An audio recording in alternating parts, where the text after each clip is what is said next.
अमेरिकेत कोणी आपला मराठी प्रेक्षक कंटेंट क्रिएशनमध्ये जर घुसायचा विचार करत असेल, तर त्याला तू काय सांगू इच्छितो?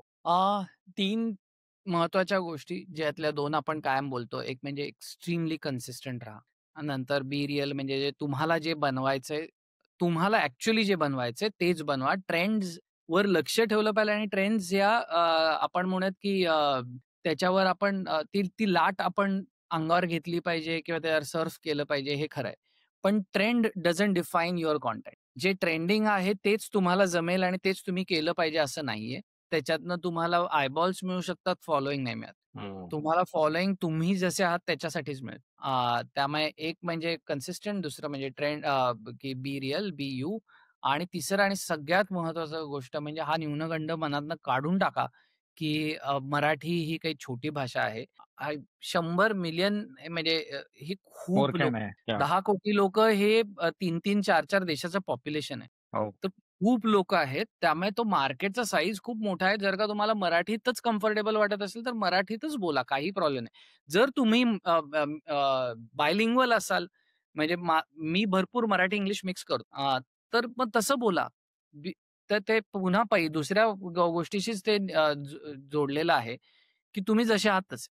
तुम्हाला ज्या भाषा आणि प्रत्येक भाषेला इथे स्कोप मला असं वाटतं, की अजून सुद्धा थोडाफार गॅप आहे त्या रिजनल खूप आहे. कंटेंटमध्ये. अमेरिकेत आता मी बघतो जसं मला असं फार वाटतं ना, की भरपूर इथे रिजनल कंटेंट क्रिएटर्स बनवू शकतात. जसं तेलुगूमध्ये किंवा पंजाबीमध्ये म्हण किंवा दुसऱ्या लँग्वेजेसमध्ये तमिळमध्ये. पण आय थिंक सगळे कंटेंट क्रिएटर जेव्हा इनिशियली सुरू करतात ना त्यांचं जर्नी YouTubeचं चॅनल म्हण काही पण, सगळ्यांना वाटतं, "अरे, आपण सगळ्यात मोठा ब्लास्ट रेडियस घेऊयात, इंग्लिशमध्ये बनवूयात किंवा हिंदीमध्ये बनवूयात म्हणजे जास्त व्ह्यूअर्स सोबत समोर आपला कंटेंट जाईल." पण हे भरपूर वेळेस चुकीचं असू शकतं हो. आणि मला असं वाटतं, की रिजनल कंटेंटला फार मोठा स्कोप आहे. साधं एक साधी गोष्ट आहे ना, की जर का आपण असं म्हणूयात, की इंग्लिश हिंदीमध्ये केल्याने रीच जास्त मिळेल. पण इंग्लिश हिंदी करणारे सुद्धा तितकेच जास्त आहेत ना.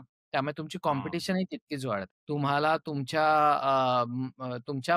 दुसरी गोष्ट म्हणजे ते सतत सगळे कंटेंट क्रिएटर सांगत असतात, बी कन्सिस्टंट आणि बी रिअल असं सगळे म्हणतात. तर ते बी रिअल म्हणजे काय? तर तुम्ही जसे आहात तसं रिप्रेझेंट करणं. जर का तुम्हाला माझा पहिला विचार मराठीत आहे. मी कोणाशी हं. बोलताना इंग्लिशमध्ये, पॉलाशी बोलताना सुद्धा ते मराठीच असतं सगळं.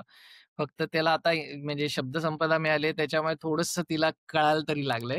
नाहीतर आधी you know that when we do that हे असंच होतं सगळं. तर विचारच जर का मराठीत आहे आणि तुम्हाला जर का रिअल राहायचं आहे, internet is all about personalities. तर तुम्ही जशी पर्सनॅलिटी तशी दाखवणार असाल, तर तुम्ही दुसऱ्या भाषेत बोलून तुमचा कॉन्फिडन्स घालवताय आणि त्याच्यामुळे तुमच्या कंटेंटसाठी सुद्धा ते पोषक आहे. जर का तुम्ही हं.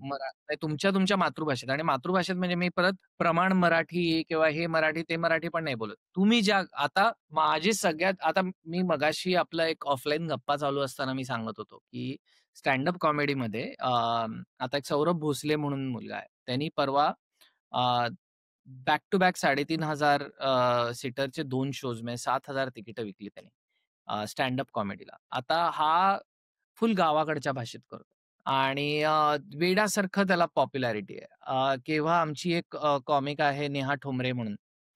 ती ठोंबरेबाई नावानी कंटेंट बनवते आणि ती अमरावती आणि नागपूर या भागातच फेमस आहे फक्त. पण आपल्याला लक्षात येत नाही भारताच्या कॉन्टेक्स्टमध्ये, भारतीय पॉप्युलेशनच्या कॉन्टेक्स्टमध्ये आत्ताच मी एकाशी बोलत होतो व्हॅन्कुव्हरच्या एका डी-ओ-पीशी. तो म्हटला, "मला मराठी शिकायला आवडेल." तो काहीतरी शूट करतोय आमच्यासाठी. किती लोकं बोलतात? तर म्हटलं 100 मिलियन. तर तो म्हटला, "मग छोटी भाषा कुठली झाली?" म्हणजे एखाद्याला जर का 5 मिलियन ते 10 मिलियन सबस्क्रायबर मिळाले ह्याच्यापैकी 10% मिळाले फक्त, तरी सुद्धा तो बस. जगातल्या टॉप कंटेंट क्रिएटरमध्ये जातो. खरी गोष्ट आहे, खरी गोष्ट आहे. त्यामुळे हा हे न्यूनगंड सोडला पाहिजे. या हे म्हणजे म्हणजे जेव्हा नवीन-नवीन येतो ना, तेव्हा ते आय थिंक डोक्यात भरपूर अशा चुकीच्या कल्पना असतात कंटेंट क्रिएशन बद्दल आणि त्याच्यातली हो. एक कल्पना म्हणजे इंग्लिशमध्ये बनवूया, हिंदीमध्ये बनवूया, जास्त लोकांसमोर जाईल.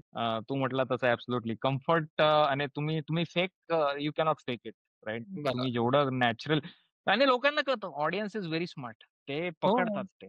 तू लगेच, जेवढा लगेच. नॅचरली या.